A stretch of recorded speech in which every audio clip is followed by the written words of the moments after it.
तुम डबल अहिंसक रूहानी सेना हो। तुम्हें श्रीमत पर अपनी दैवी राजधानी स्थापन करनी है। प्रश्न, तुम रूहानी सेवाधारी बच्चे सभी को किस बात की चेतावनी देते हो? उत्तर है, तुम सभी को चेतावनी देते हो कि यह वही महाभारत लड़ाई का समय है। अब यह पुरानी दुनिया विनाश होनी है। बाप नई दुनिया की स्थापना करा रहे हैं। विनाश के बाद फिर जय जयकार होगी।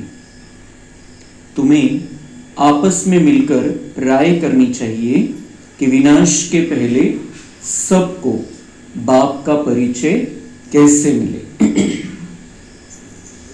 गीत, तूने रात गवाई सो के, दिवस गवाया खाए के। ओम शांति। बाप समझा रहे हैं, ऊंचते ऊंच है भगवान, फिर उनकी ऊंचते ऊंच कमांडर इन चीफ आदि भी कहो, क्योंकि तुम सेना हो ना। तुम्हारा सुप्रीम कमांडर कौन है यह भी जानते हो। दो सेनाएं हैं, वह है जिस्मानी, तुम हो रूहानी। वह हद के, तुम बेहद के। तुम्हारे में कमांडर्स भी है, जनरल भी है, लेफ्टिनेंट भी है। बच्चे जानते हैं हम श्रीमत पर राजधानी स्थापन कर रहे हैं। लड़ाई आदि की कोई बात नहीं। हम सारे विश्व पर फिर से अपना दैवी राज्य स्थापन कर रहे हैं श्रीमत पर। कल्प कल्प हमारा यह पार्ट बचता है। यह सब है बेहद की बातें। उन लड़ाइयों में यह बातें नहीं।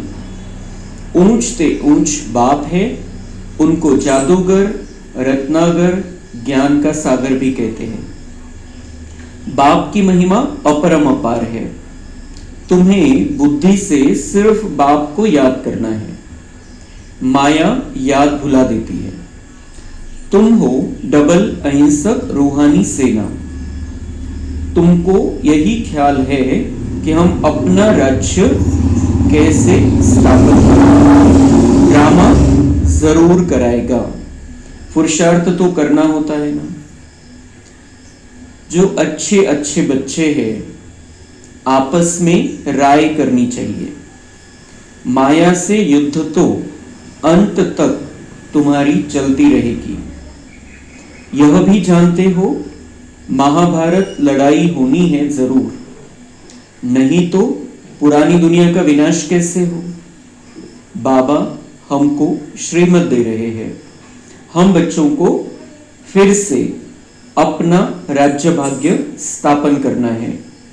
इस पुरानी दुनिया का विनाश हो, फिर भारत में जय जयकार हो जाना है, जिसके लिए तुम निमित्त बने हो।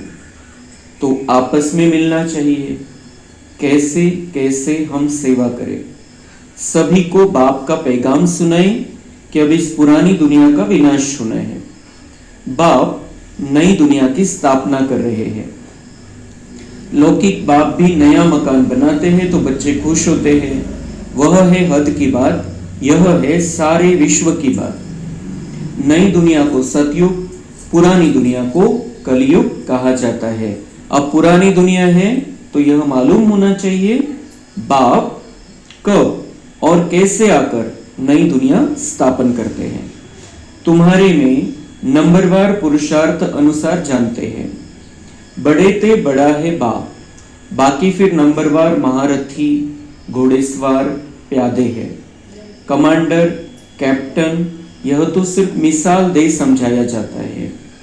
तो बच्चों को आपस में मिलकर राय निकालनी चाहिए कि सबको बाप का परिचय कैसे दे। यह है रूहानी सेवा। हम अपने भाई बहनों को चेतावनी कैसे दें कि बाप नई दुनिया स्थापन करने के लिए आए हैं। पुरानी दुनिया का विनाश भी सामने खड़ा है। यह वही महाभारत लड़ाई है। मनुष्य तो यह भी समझते नहीं है कि महाभारत लड़ाई के बाद फिर क्या? तुम अभी फील करते हो कि अभी हम संगम पर पुरुषोत्तम बन रहे हैं। अब बाप आए हैं पुरुषोत्तम बनाने। इसमें लड़ाई आदि की कोई बात ही नहीं है। बाप समझाते हैं, बच्चे, पतित दुनिया में एक भी पावन नहीं हो सकता और पावन दुनिया में फिर एक भी पतित नहीं हो सकता। इतनी छोटी बात भी कोई समझते नहीं है। तुम बच्चों को सब चित्रों आदि का सार समझाया जाता है। भक्ति मार्ग में मनुष्य जप तप दान पुण्य आदि जो भी करते हैं उससे अल्पकाल के लिए कागविष्टा समान सुख की प्राप्ति होती है, परंतु जब कोई यहां आकर समझे तब यह बातें बुद्धि में बैठे। यह है ही भक्ति का राज्य। ज्ञान रिंचक भी नहीं। जैसे पति दुनिया में पावन एक भी नहीं, वैसे ज्ञान भी एक के सिवाय और कोई में नहीं। वेद शास्त्र आदि सब भक्ति मार्ग के हैं। सीढ़ी उतरनी ही है। अभी तुम ब्राह्मण बने हो, इसमें नंबरवार सेना है। मुख्य मुख्य जो कमांडर कैप्टन जनरल आदि है, उन्हों को आपस में मिलकर राय करनी चाहिए। हम बाबा का संदेश कैसे दें? बच्चों को समझाया है, मैसेंजर पैगंबर अथवा गुरु एक ही होता है, बाकी सब है भक्ति मार्ग के। संगम युगी सिर्फ तुम हो। यह लक्ष्मी नारायण एम ऑब्जेक्ट बिल्कुल एक्यूरेट है। भक्ति मार्ग में सत्यनारायण की कथा, तीजरी की कथा, अमर कथा बैठ सुनाते हैं। अभी बाप तुमको सच्ची सत्यनारायण की कथा सुना रहे हैं। भक्ति मार्ग में है पास्ट की बातें, जो होकर जाते हैं उनका बाद में फिर मंदिर आदि बनाते हैं। जैसे शिव बाबा अभी तुमको पढ़ा रहे हैं, फिर भक्ति मार्ग में यादगार बनाएंगे। सतयुग में शिव या लक्ष्मी नारायण आदि कोई का चित्र नहीं होता है। ज्ञान बिल्कुल अलग है, भक्ति अलग है।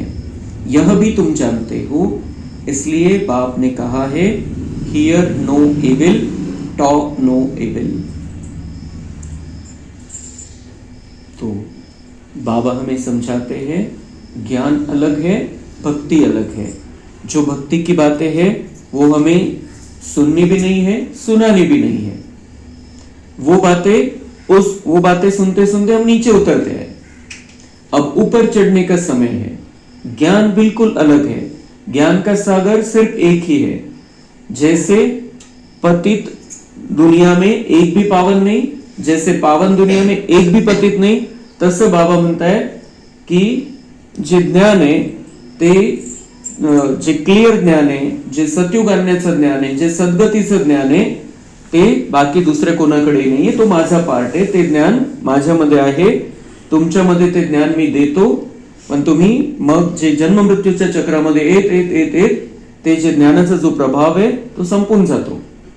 आणि जेव्हा आपली ती संपूर्णता आपल्याला प्राप्त होऊन जाते, सतयुग स्थापन होऊन जातो, त्यावेळेला मग आपल्याला या ज्ञानाची गरज नाही राहत। जे सृष्टी चक्राचं ज्ञान आहे, जे 84 जन्माची कहाणी आहे, जे कल्पवृक्षाचं ज्ञान आहे, परमात्म्याविषयीचं जे ज्ञान आहे, ते काहीही ज्ञान आपल्यामध्ये शिल्लक नाही राहत। पण ज्ञानामुळे जे बदललेलं आहे आपला स्वभाव संस्कार, ते घेऊन आपण परमधाम मध्ये जात असतो। म्हणून बाबा म्हणताय की सिर्फ मैं, क्योंकि जन्म मृत्यु के चक्कर में आता नहीं हूं, इसलिए मेरे में ये सारा ज्ञान है और ये ज्ञान का सागर तुम्हें मिला है। ज्ञान सागर से तुम्हें अब ज्ञान लेना है। बाकी बातें जो भी हम कभी सुनते हैं, कभी सुन लेते हैं या फिर कोई सुना देते हैं भक्ति की बातें, तो उसको अंदर नहीं लेना है, अंदर नहीं लेना है। त्यातून आपल्याला काय समजवता येईल ते बघायचंय कि आप ऐसा कह रहे हो, लेकिन ये भगवान ने ऐसा बताया है कि ऐसा ऐसा, त्याचे तर्क आहे, आपल्याकडे कारण आहे। आपण कारणासहित बाबांच्या मुरलीमध्ये जी क्लॅरिटी आलेली है ती समझून सांगू शकतो। इसलिए कोई भी कुछ भी बात हमें सुनाए भक्ति की, वो हमें अंदर नहीं लेनी है, क्योंकि उन्हीं बातों से हम नीचे उतरते हैं। अभी ऊपर चढ़ने का समय है, अभी भाग्य बनाने का समय है। भाग्य हमारा दुर्भाग्य में बदल गया जैसे जैसे हम नीचे उतरते हैं, अब ऊपर चढ़ने का है। तो उन बातों को अभी अंदर लेना नहीं है, अंदर रखना नहीं है।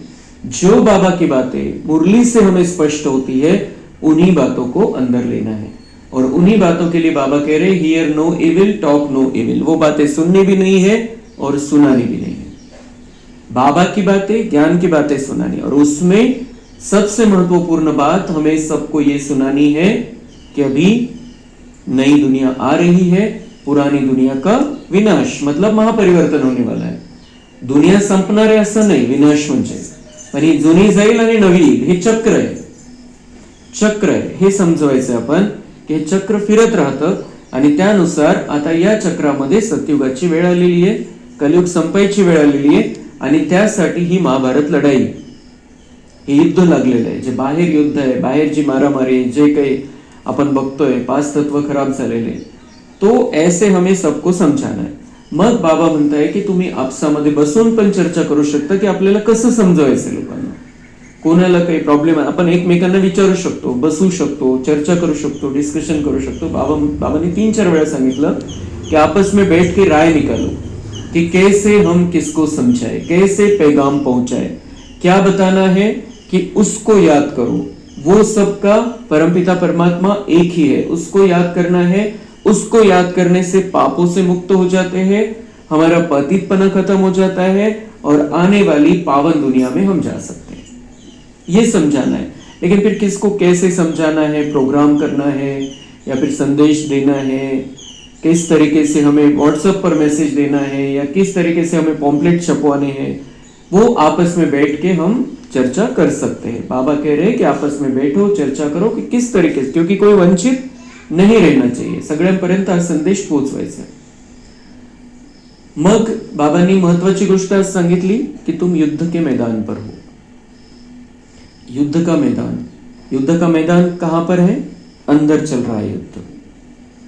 किस बात का युद्ध है कि 2500 वर्ष से हमने हमारे अंदर काम, क्रोध, लोभ, मोह, अहंकार को स्थान दिया. वो हमारे अंदर जमकर बैठे हैं, पक्का हो गया है अंदर. तो जब हम ज्ञान लेते हैं बाबा से, सुख, शांति, प्रेम, आनंद, ज्ञान, पवित्रता, शक्ति की धारणा करने लगते हैं, जैसे ही हम ये प्रोसेस शुरू करते हैं बाबा से लेने की, ज्ञान रत्न लेते हैं, तो वो लड़ने लगते हैं हमारे से अलग तरीके से कि उसकी जरूरत है, इसके बिना कैसे चलेगा, ऐसे ऐसे संकल्प आते हैं. असं कसं होईल, असं कसं आपण मोहाशिवाय राहू शकतो, क्रोध तर करावाच लागेल, एकदम कधी कधी जसे कसे आत्मे येतात समोर, मनुष्य शांत राहून कसं जमेल, ये हमारे से लड़ते रहते माया इस तरीके से. लेकिन बाबा ने समझाया है हर बात आप सतोगुणी स्थिति में रहकर हैंडल कर सकते हो. तरीके हैं, अगर वो उन 7 गुणों से हैंडल नहीं कर सक रहे हैं तो वो शांति के रास्ते से, कायदे के रास्ते से हम जा सकते हैं. लेकिन गुस्सा होना, नफरत करना, टेंशन लेना, डराना, धमकाना, ये हमारी प्रोसेस नहीं होनी चाहिए. तो जब ये युद्ध चलता है अंदर ही अंदर, तो बाबा कह रहे किसकी सुनना है फिर? ये युद्ध चल रहा है, तुमने पुकारा है, ललकारा है माया को, तो वो युद्ध करेगी. तुम्हें सुनना है चीफ कमांडर का, कमांडर इन चीफ. हम युद्ध लड़ रहे हैं, वो एक मिलिट्री वाली सेना, वो मिलिट्री वाले होते हैं जो देश के लिए लड़ते हैं. हम संपूर्ण विश्व का राज्य भाग्य फिर से देवताओं के हाथ में लेने के लिए हम ये प्रयत्न कर रहे हैं कि हमें अपने अंदर की माया को खत्म करना है, दुनिया की माया को खत्म करना है. तो हम भी सेना है, वो भी सेना है, लेकिन हम बड़े लेवल पर, हम बेहद के लेवल पर कार्य कर रहे हैं कि संपूर्ण विश्व में जो माया का राज्य है उसको खत्म करना है. वो मिलिट्री देश की सीमाओं का रक्षण करती है. हमें सारे विश्व के कोने कोने से रावण को, माया को खत्म करना है. तो हमने हमारे अंदर के माया को ललकारते ललकारते सारे विश्व की माया को ललकारा है, सारे विश्व की माया को हमको खत्म करना है. तर त्यासाठी बाबा आपल्याला सल्ला देत असतो, ज्ञान रत्न देत असतो, ज्ञानाचे शस्त्रास्त्र देत असतो. बाबांनी परवा आपल्याला एटम बॉम्ब पण दिला, एटम बॉम्ब कसा लावायचा है. तो वो सब बातें बाबा जो समझाता है पर हमें अमल करना है, ज्ञान के शस्त्र अस्त्र यूज करके हमें माया पर जीत पानी है, और उसमें जो बाबा कहता है वो करना है. बाकी अलग अलग है. त्या मिलिटरीमध्ये पण वेगवेगळ्या लेवलचे असतात. कोणी लेफ्टनंट, कोणी कमांडर, कोणी काय प्रत्येकाची वेगवेगळी लेवल आहे त्या मिलिटरीमध्ये. इथं पण बाबा म्हणतात तुमच्या पुरुषार्थानुसार लेवल आहे. तो जसे मोठ्या लेवलवरती कोणी आहे, मीडियम लेवलवरती कोणी आहे, कोणी खालच्या लेवलवरती आहे. तर तसं बाबा म्हणता है कि यहाँ पर भी है वहां पर भी है, लेकिन वहां पर भी किसके आदेश सुना जाता है? जो मेन ने आदेश दिया है उसको सुना जाता है. यहां पर भी जो मेन हमारा बाबा है, कमांडर इन चीफ, हम मिलिट्री में आ गए हैं, हम ईश्वरीय मिलिट्री में आ गए हैं. अब इसमें हमें आदेश सुनना है सिर्फ एक बाबा का. जो बाबा कहता है उसमें हमें अपनी बुद्धि नहीं चलानी. बाबा ने कहा है मुझे करना है, बस. बाबाने सांगितलेलं आहे शांतीने होईल तर शांतीनीच राहायचंय, शांतीनीच कार्य करायचंय.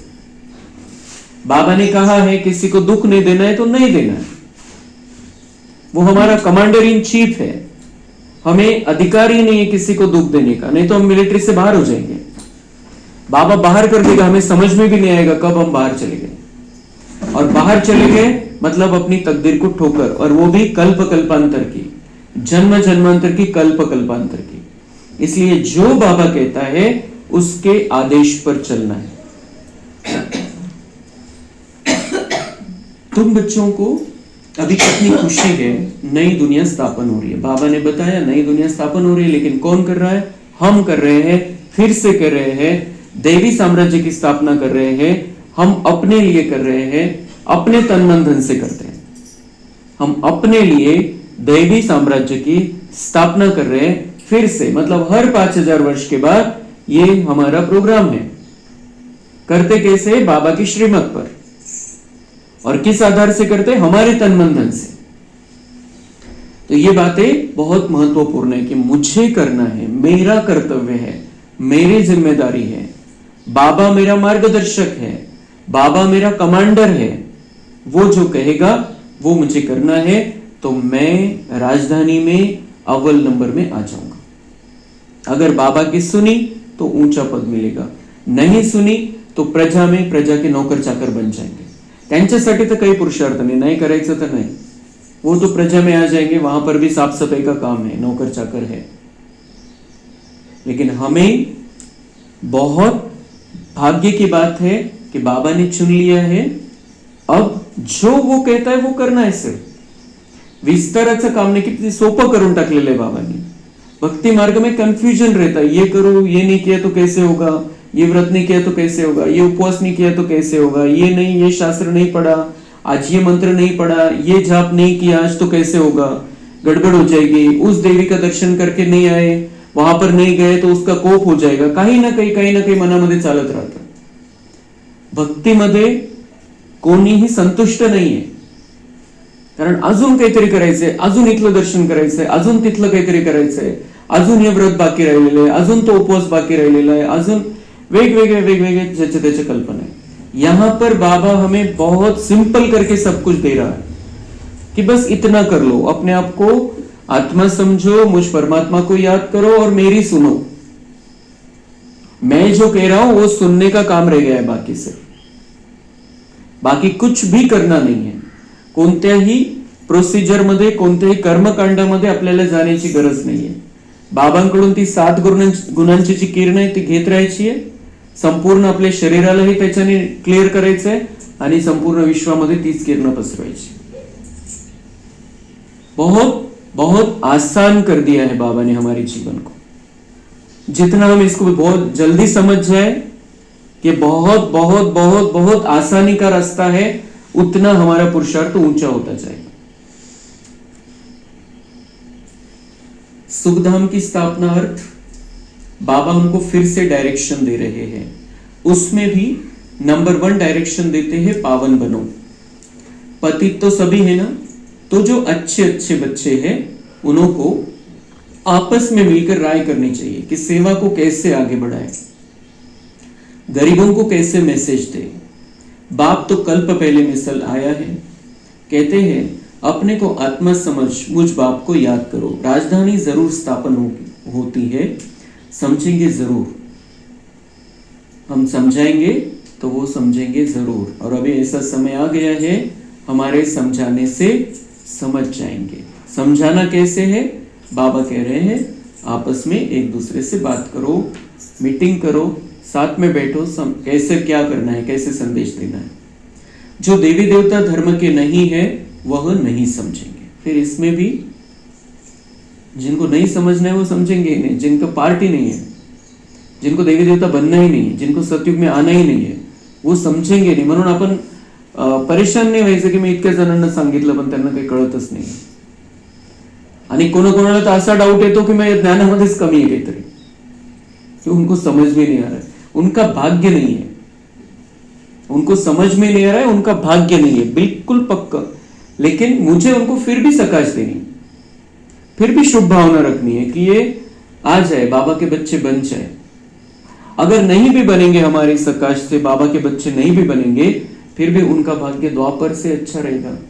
हम उनको शांति शक्ति दे रहे हैं तो वो पापों से तो बचकर रहेंगे. भले विकर्म विनाश नहीं होंगे बाबा से जुड़कर उनके, लेकिन थोड़ा सा पापों से बचने की ताकत तो आएगी और फिर वो द्वापर में आएंगे. अच्छा रहेगा उनका जीवन द्वापर में, सेवाच होणार आहे. म्हणून कोणी आपण किती जणांना सांगतोय आणि ते येत नाहीये त्याचा काही, त्या विचाराचा काही मतलबच नाहीये. उनका भाग्य है तो वो आएंगे, नहीं है तो नहीं आएंगे. मुझे तो, मैं तो माता हूं सबकी, मुझे सबको देना है, कोई सुने ना सुने, सबकी पालना करनी है. सारे विश्व की माता है, मतलब उसमें 800-850 करोड़ आ गए सब. और आने वाले कितने हैं? जो सतयुग त्रेता में आएंगे वो कितनी कम संख्या है, तो सब तो आएंगे नहीं. लेकिन मुझे सबको संदेश भी देना है, सकाश भी देना है, सबके लिए शुभ भावना रखनी है.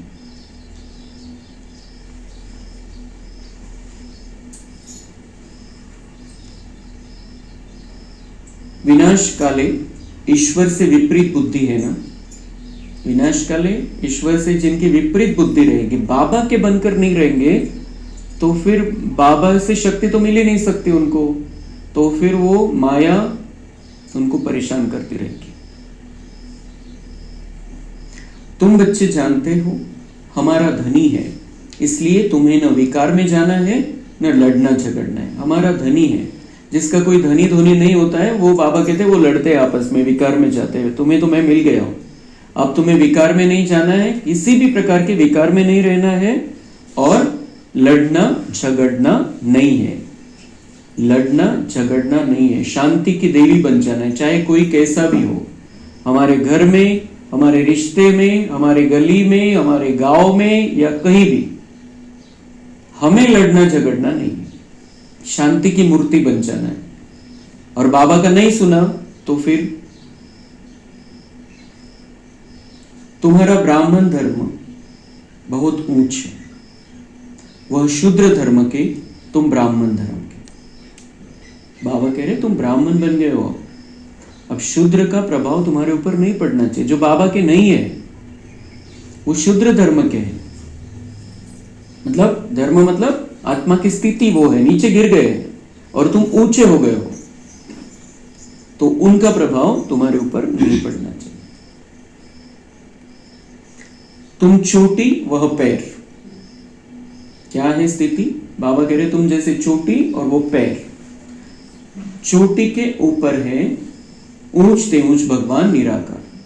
हमारा किससे कनेक्शन है? डायरेक्ट हमारे ऊपर भगवान है, हमारे ऊपर दूसरा कोई नहीं, हमारे ऊपर सीधा भगवान ही है, डायरेक्ट कनेक्शन भगवान के साथ. इन आंखों से न देखने के कारण विराट रूप में चोटी ब्राह्मण और शिव बाबा को दिखाते नहीं है. जो विराट रूप का चित्र भक्ति मार्ग में है उसमें ये दिखाते नहीं है. चोटी में ऊपर ब्राह्मण और शिव बाबा दोनों, उनको पता ही नहीं है. सिर्फ कहते हैं देवता क्षत्रिय वैश्य शूद्र, ब्राह्मण और शिव बाबा गायब उसमें से. वो जो विराट रूप का चित्र उन्होंने बनाया भक्ति मार्ग में, जो देवता बनते वही फिर से पुनर्जन्म ले क्षत्रिय वैश्य शूद्र बनते. विराट रूप का भी अर्थ कोई नहीं जानते. अभी तुम समझते हो तो करेक्ट चित्र बनाना है. हमारा चित्र वैसा बना हुआ है जो बाबा ने बताया. शिव बाबा भी दिखाया है और ब्राह्मण भी दिखाए हैं. तुमको अब सबको यह मैसेज देना है कि अपने को आत्मा समझ, बाप को याद करो. यही मैसेज देना है, मेन मैसेज। अपने को आत्मा समझ, बाप को याद करने का समय, अभी ऊपर वाले को याद करो। आप आत्मा हो, आप शरीर नहीं हो, शरीर को जला दिया जाएगा, खाक हो जाएगा, लेकिन आप हो, आप अजर अमर अविनाशी हो, और आपका पिता परमात्मा जो ऊपर वाला है, जिसको हम पुकारते हैं, उसको याद करो। तुम्हारा काम है मैसेज देना। जैसे बाप की महिमा अपरंपार है, वैसे भारत की भी बहुत महिमा है। यह भी 7 रोज कोई सुने तब बुद्धि में बैठे, मतलब उसको कोर्स करना पड़ेगा। भले वो 7 दिन का हो, 3 दिन का हो, 1 दिन का हो, 1 घंटे का हो, लेकिन उसे ये सारी बातें समझनी पड़ेगी। जैसे स्टेप बाय स्टेप आपल्याला त्यांना सांगावं लागेल। कहते हैं फुर्सत नहीं, वो तब भी कहते थे जब बाबा ने मुरली चले 60 वर्ष पहिले, जेव्हा काहीच प्रॉब्लेम नव्हता तेव्हा सुद्धा म्हणत होते। आता तर खरंच फुर्सत नहीं, किती विस्तार करून ठेवलेला है। तो इसलिए अभी ये 7 दिन का भी हमें 1 घंटे का बाबा ने कहा है कि अभी सिर्फ आपको वो सामने आएगी, उसको परिचय देना पड़ेगा, हो गया कोर्स। तो उतना तो हमें उनको समझा देना है। बाबा कह रहे, अरे आधा कल्प पुकारते आए हो, अब वह प्रॅक्टिकल में आया हुआ है। अर्ध्या कल्पापासून तर मला बोलवत होते 2500 वर्ष, 2500 वर्ष झाले, 2500 वर्षापासून मला बोलवत आहे, भक्ती करताय, इतके पूजा पाठ, व्रत, उपवास, तीर्थयात्रा सगळं काय 2500 वर्षापासून ज्याला बोलवत आहे, तो बाबा म्हणतात मी इथं आलेलो आहे, आणि आता तुम्ही म्हणताय आम्हाला फुर्सत नहीं। बाप को आना ही अंत में है। बाबा कह रहे हैं मुझे अंत में आना है। आप भले 2500 वर्ष पुकारते हैं, लेकिन मेरा कर्तव्य जो है ये अंत में है, जब कलयुग को बदल के सतयुग लाना है। यह भी तुम ब्राह्मण जानते हो नंबरवार पुरुषार्थानुसार। पढ़ाई शुरू की और निश्चय हुआ, माशुक आया हुआ है, जिसको हम पुकारते थे। जरूर कोई शरीर में आया होगा, उनको अपना शरीर तो है नहीं। बाप कहते हैं मैं इनमें प्रवेश कर तुम बच्चों को सृष्टि चक्र की रचयिता और रचना की नॉलेज देता हूं, यह और कोई नहीं जानते। जसजसं आपण हे जरी रोज ऐकतोय आपण ही गोष्ट, तरी आपल्याला पुन्हा मधल्या मध्ये पक्क करत चालायचं, ते चित्र बघत चालायचं की हाँ बाबा आया है। बाबा कह रहा है मैं आता हूं, तो देखना है हमने कि बाबा आया है परमधाम से, इसमें प्रवेश किया, अब भी मेरे सामने आया है। ते चित्र बघायचं, जरी काही काही महावाक्य बाबांचे रिपीट, कारण पक्क करायचं असतं आपल्याला, म्हणून आपल्याला असं वाटतं हा हे तर झालं, आता हे काय, त्याच्यामुळे ते बुद्धी भरकटते तेवढ्या टायमिंग मध्ये। जेव्हा आपल्याला वाटतं हे रिपीट आहे, बाबा तर रोजच सांगत असतं मी येत असतो, मला शरीराची गरज असते, मी या शरीरामध्ये येतो, आणि तेवढ्या टायमिंग मध्ये आपल्याला असं वाटतं की हे रिपीट होतंय, आणि तेवढ्या वेळेला मग बुद्धी बाहेर भटकून येते, मग काय काय करायचं। इसलिए बिल्कुल जब बाबा जो कह रहा है उसका चित्र देखना है। ये कभी भी बुद्धि में नहीं आना चाहिए कि ये तो कहता रहता है बाबा, ये क्यों कहता है हमको पक्का नहीं है, और हम उस पे पूरा फोकस नहीं है, दुनिया के विस्तार में चले जाते। इथं पक्का करून घ्यायचंय, म्हणजे तो 23 घंटे प्रभाव राहील जेव्हा दुनियाच्या कनेक्शन मध्ये आपण है। इसलिए जो जो बाबा कह रहा है मुरली सुनते समय हमें उसका चित्र बनाते आना चाहिए।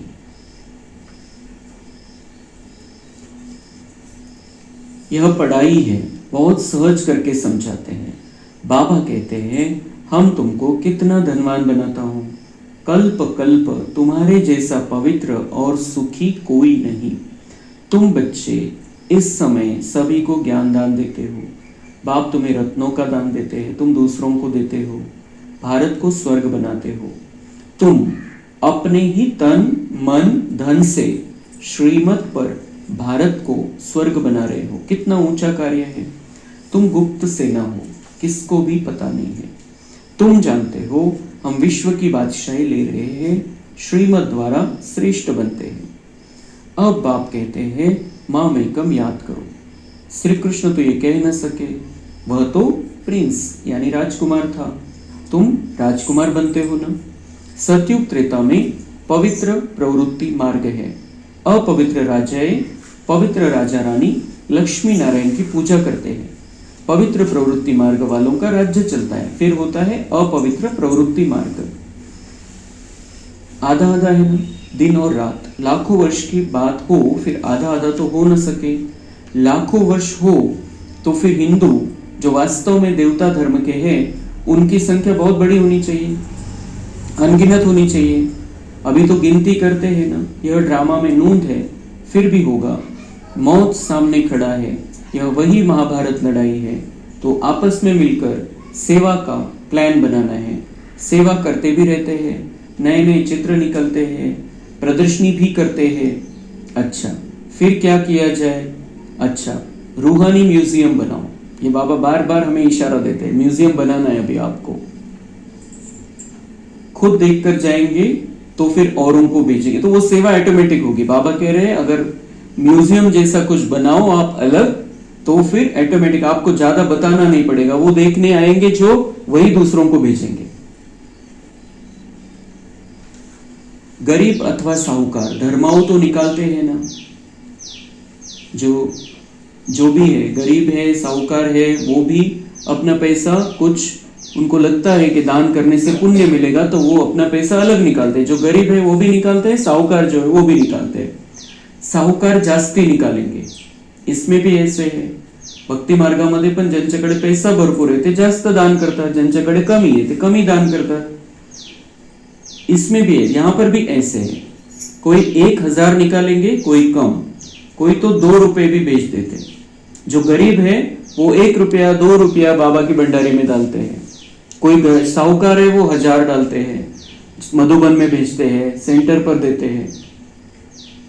गरीब के पास है ही थोड़ा, तो क्या कर सकते? बाबा के पास ऐसा हिसाब नहीं है कि वो 2 रुपया कर रहा है, गरीब है 2 रुपया ही दे रहा है, उसका 2 रुपया और साहूकार का 1000 रुपया बराबर है, क्योंकि उसके पास है ही नहीं, लेकिन भावना है। गरीब के पास है ही थोड़ा, तो क्या कर सकते हैं? हिसाब है ना। व्यापारी लोग धर्माओं निकालते। अब क्या करना चाहिए? बाप को मदद देनी है। बाबा ने क्या कहा उस दिन? मेरे को मदद नहीं चाहिए, मैं एक आधे साहूकार को बोल दूंगा, वो सारा कार्य कर देगा। लेकिन क्या कह रहा है? मुझे आप मदद करो, क्योंकि मुझे आपका भाग्य बना कर देना है। आप मदद करो। भगवान को तो कुछ नहीं चाहिए, भगवान को तो राजधानी अपने लिए भी नहीं चाहिए, हम अपने लिए अपनी राजधानी स्थापन कर रहे हैं। तो बाबा कहते हैं मदद क्यों कह रहा है? उसको ये मदद तन मन धन अगर बाबा की सेवा में हम लगाएंगे तो वो हमें रिटर्न देगा, और फिर दुनिया वालों को समझ में आएगा इन्होंने इतना किया इसलिए इनको मिला। हे गणित आहे बाबांचं की बाबांना आपलं जे स्वरूप आहे न्यायकारीचं, ते स्वरूप ठेवायचं आहे। सगळ्यांसाठी तो समान आहे, सगळ्यांचा पिता आहे। कोणी बोललं नाही पाहिजे की यांना कसं काय दिलं, यांना कसं काय, यांचा कसं काय इतका मोठा पार्ट, हे कैसे काय राजा बनना है, क्योंकि बाद में डिक्लेयर होने वाला है सब कुछ, सबके सामने हम प्रत्यक्ष होने वाले हैं। इसलिए बाबा कहते हैं इसलिए मुझे मदद करो, क्योंकि मुझे आपका भाग्य बनाना है। तो बाप को मदद देनी है। बाप फिर रिटर्न में 21 जन्म के लिए देते हैं। आप मदद करो, 21 जन्म के लिए हमें कुछ नहीं करना पड़ेगा वहां पर। फिर द्वापर के बाद चालू होगा मेहनत, फिर पुण्य, फिर उसका फल ये। लेकिन 21 जन्म मतलब वो 20 जन्म और अभी का ये जन्म। बाप आकर गरीबों को मदद करते हैं। अब तो यह दुनिया ही नहीं रहेगी, सब मिट्टी में मिल जाएंगे। यह भी जानते हो स्थापना जरूर होनी है, कल्प पहले मौफी। निराकार बाप कहते हैं बच्चों देह के सब धर्म त्याग, एक बाप को याद करो। यह ब्रह्मा भी रचना है ना। ब्रह्मा किसका बच्चा, किसने क्रिएट किया? ब्रह्मा विष्णु शंकर को कैसे क्रिएट करते हैं यह भी कोई नहीं जानते हैं। बाप आकर सत्य बात समझाते हैं। ब्रह्मा भी जरूर मनुष्य सृष्टि में ही होगा, ब्रह्मा की वंशावली गाई हुई है। भगवान मनुष्य सृष्टि की रचना कैसे रचते हैं यह कोई नहीं जानते। ब्रह्मा तो यहाँ होना चाहिए ना। बाप कहते हैं जिसमें हमने प्रवेश किया है यह भी बहुत जन्मों के अंत वाला है, इसने पूरे 84 जन्म लिए हैं। ब्रह्मा कोई क्रिएटर नहीं है, क्रिएटर तो एक निराकार ही है। आत्माएं भी निराकार है, वह तो अनादि है, किसी ने क्रिएट नहीं किया, फिर ब्रह्मा कहां से आया? बाप कहते हैं मैंने इसमें प्रवेश कर नाम बदली किया, तुम ब्राह्मणों के भी नाम बदली किए। तुम हो राजऋषि, शुरू में संन्यास कर साथ में रहने लगे तो नाम बदली कर दिया। फिर देखा माया खा जाती है तो माला बनाना नाम रखना छोड़ दिया। सुरुवातीला बच्चांना उमंग उत्साह देण्यासाठी बाबांनी नाव चेंज केले। बाबांनी म्हणजे शिवबाबांनी संदेशींच्या द्वारे नाव पाठवले खाली, कोणाचं काय कोणाचं काय कोणाचं काय नाव, खूप सुंदर सुंदर नावं. आणि मग नंतर त्यांच्यापैकी ज्यांचे नाव चेंज केले, म्हणजे इतके सुंदर संगमयुगी नाव त्यांना दिलं, आणि ते माया खायला लागले. काही काही बच्चे त्याच्यातून कट व्हायला लागले, कारण कमजोरी, आत्मिक कमजोरी, काही ना काही त्यांचे हिशोब त्यांना बाहेर खेचायला लागले. जसं ब्रह्मबाबांचा मुलगा सुद्धा या ज्ञान मार्गामधून बाहेर गेला. नंतर किती पछतावा झाला, पण उपयोग नहीं त्याचा, यहां से निकल गए. तो ऐसी ही बहुत सारी आत्माएं फिर जिनका हिसाब किताब बाहर का था वो निकल के जाने लगी. तो बाबा ने नाम देना भी बंद कर दिया, ऊपर से नया नाम देना बंद कर दिया. मग माळा पण बनवायला लागले होते कि बच्चे उमंग उत्साह मध्ये के लिए 8 में आएंगे, 108 में आएंगे, लेकिन फिर उसमें से भी देखा कि कुछ दाने चिटक रहे हैं, माला के कुछ दाने गायब हो जा रहे हैं. तो फिर बाबा ने माला के नाम लेना भी बंद कर दिया कि ये माला में आने वाले हैं. आजकल दुनिया में हर बात में ठगी बहुत है, दूध में भी ठगी. आजकाल बहुत ठगी, खूप भेसळ आहे. इथं सुद्धा डेअरीवर जे दूध येतं, इथं सुद्धा काल परवाच माहिती मिळाली की इथं सुद्धा खूप मोठ्या प्रमाणामध्ये युरिया मिक्स केला जातोय, आणि म्हणून 1-2 डेअऱ्या बंद पण झाल्या.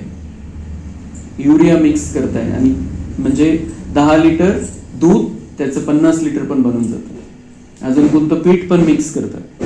तो मतलब कितना कैसा वातावरण हो गया है और क्या खिला रहे. म्हणजे आता सरकारने आदेश काढलेले की जमिनीला सुद्धा युरिया देऊ नका तुम्ही, खूप घातक आहे. त्या जमिनीमधून तर पिकामधून असं जाईल ते थोड्या प्रमाणामध्ये, आणि हे दुधामध्ये डायरेक्ट देत आहे, आणि जे पिशवीचं दूध घेतात ते किती खतरनाक आहे. तो ये दुनिया हो गई है ठगी वाली. सच्ची चीज तो मिलती नहीं.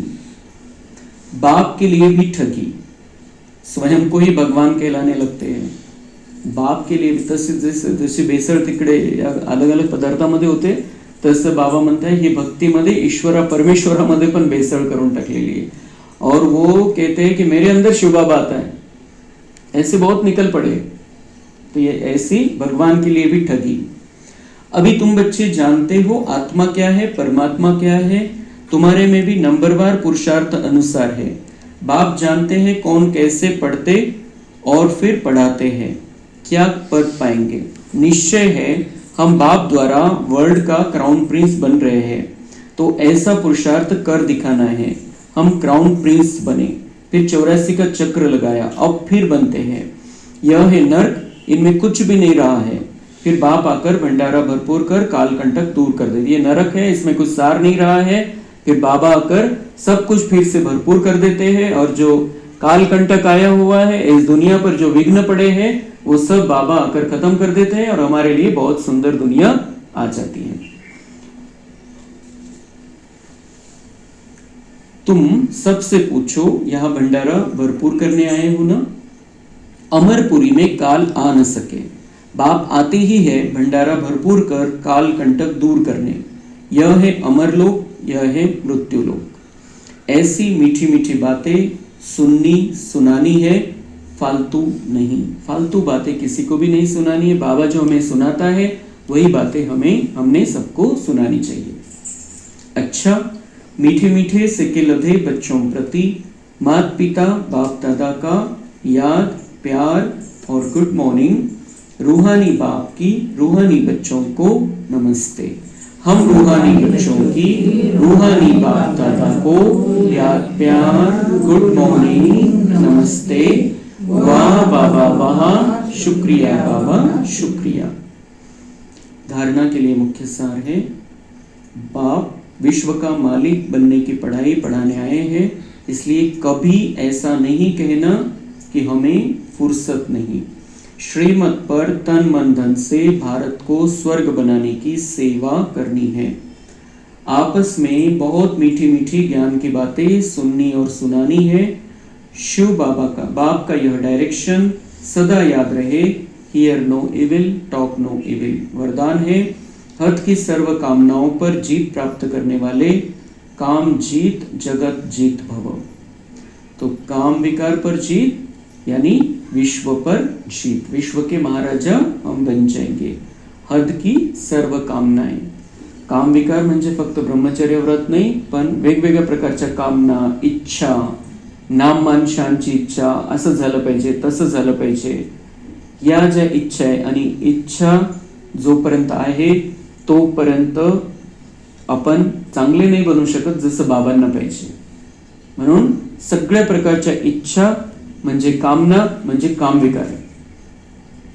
एक फक्त ब्रह्मचर्य व्रताचा विषय नाही, बाबा म्हणते सगळ्या हदच्या ज्या इच्छा आहे, कामना आहे, त्या सगळ्यांचा पण तुम्हाला त्याग करायचा आहे, तर मग विश्वावर तुमचं राज्य राहील. काम विकार का अंश सर्व हद की कामनाएं हैं. कामना एक है वस्तुओं की, दूसरी है व्यक्ति द्वारा हद के प्राप्ति की, तीसरी है संबंध निभाने में, चौथी है सेवा भावना में हद की कामना. क्या क्या है? कामना वस्तु की कामना है, व्यक्ति द्वारा कुछ हद की कामना है, संबंध निभाने में कामना है, और चौथी है सेवा, सेवा भावना में हद की कामना का भाव. सेवा भावना में क्या? नाम मान शान. मैंने इतना किया तो नाम मान शान मिलना चाहिए. तो ये सब कुछ हमें त्याग करना है. जो दिया, जो हमारे अंदर विशेषता भरी, देने वाला वो है. हमारे अंदर विशेषता भरने वाला वो है. दाता की देन है, तो कोई हमारा मान रखता है, हमारा नाम होता है, कोई हमें सम्मान देता है, कोई हमारी तारीफ करता है, सब तुरंत बाबा को अर्पण कर देना है, अंदर लेना नहीं है. कल गिरीश भाई ने बहुत सुंदर बात बताई कि आप लेना बंद कर दो. आपको मुश्किल जाता है कि दुख लेना नहीं है, ये मुश्किल जाता है. दुख देते नहीं है बाबा के बच्चे, लेकिन दुख हो जाता है तो लेते हैं. तो ये लेना कब बंद होगा? दुख लेना कब आसान हो जाएगा? नहीं लेना है दुख, ये आसानी कब हो जाएगी? काहीच घेऊ नका. किसी से कुछ नहीं लेना है, किसी से कुछ नहीं चाहिए, किसी वस्तु से, व्यक्ति से, वर्ग से कुछ नहीं चाहिए. इसने मेरा नाम लेना चाहिए, शान रखनी चाहिए, तारीफ करनी चाहिए, बताना चाहिए दूसरों को. ये अगर लेने का भाव है तो फिर दुख भी लेंगे, क्योंकि आदत हो जाती है आत्मा को लेने की. तो कोई दुख देता है तो वो भी ले लेंगे हम. इसलिए लेना ही नहीं कुछ. अगर कोई हमारी तारीफ करता है तुरंत बाबा को अर्पण. और जो सेवा की वो हम दुनिया वालों से नाम मिले इसके लिए तो करना ही नहीं है, क्योंकि देने वाला बाबा है. ये सब बाबा के साथ है. बाबा का कार्य हमने अपने हाथ में लिया है, बाबा की सेना में शामिल हुए हैं, और वो हमें मान देता है, हमारा नाम लेता है, हमारी शान रखता है, हमें नमस्ते करता है, हमसे प्यार करता है, और कुछ नहीं चाहिए.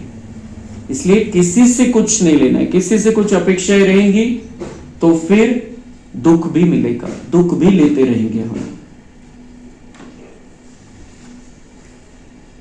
तो किसी भी व्यक्ति या वस्तु के प्रति विशेष आकर्षण होना, इच्छा नहीं है लेकिन ये अच्छा लगता है, यह भी काम विकार का अंश है. जब यह सूक्ष्म अंश भी समाप्त हो तब कहेंगे काम जीत जगत जीत. स्लोगन है, दिल की महसूसता से दिलाराम बाप की आशीर्वाद लेने के अधिकारी बनो. दिल से महसूस करो, मैं कौन, मेरा कौन, मुझे क्या करना है.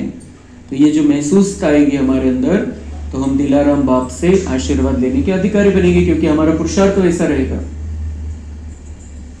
अव्यक्त इशारे, मन जो स्वयं एक सूक्ष्म शक्ति है वह कंट्रोल में हो, अर्थात ऑर्डर प्रमाण कार्य करे तो पास विथ ऑनर अथवा राज्य अधिकारी बन जाएंगे. संकल्प शक्ति को जमा करने के लिए जो सोचो वही करो. स्टॉप कहो तो संकल्प स्टॉप हो जाए. सेवा का सोचो तो सेवा में लग जाए. परमधाम का सोचो तो परमधाम में पहुंच जाए. ऐसी कंट्रोलिंग पावर बढ़ाओ. मन बुद्धि के मालिक बनना है. अभी जहां मन को लगाना है वहां मन लग जाए. प्रैक्टिस करायची एक एक सेकंड. परमधाम, फिर सेवा का पार्ट है, सेवा में मन लगाना है. फिर कभी हम कोई संकल्प चल रहा है, व्यर्थ संकल्प चल रहा है, मन को आदेश देना आहे स्टॉप, ते स्टॉप झालं पाहिजे. थांबायचे लगेच, त्या संकल्पाला स्टॉप करता आलं पाहिजे, त्याला वळण द्यायचंय. बाबांनी काय सांगितलेलं आहे? बाबाने जो समजाया है वो हमें मन को समजाना है तुरंत. ते जे संकल्प चाललेले व्यर्थ आणि विकारांचे ते थांबून जातील. तो ऐसा मन का मालिक बनकर अभी हमें रहना है। मन के गुलाम रहते रहते 2500 वर्ष हो गए, अभी मन का मालिक बन जाना है, मन को चलाना है हमें, इसको समझाकर, इसको शक्ति देकर चलाना है। अच्छा, ओम शांति।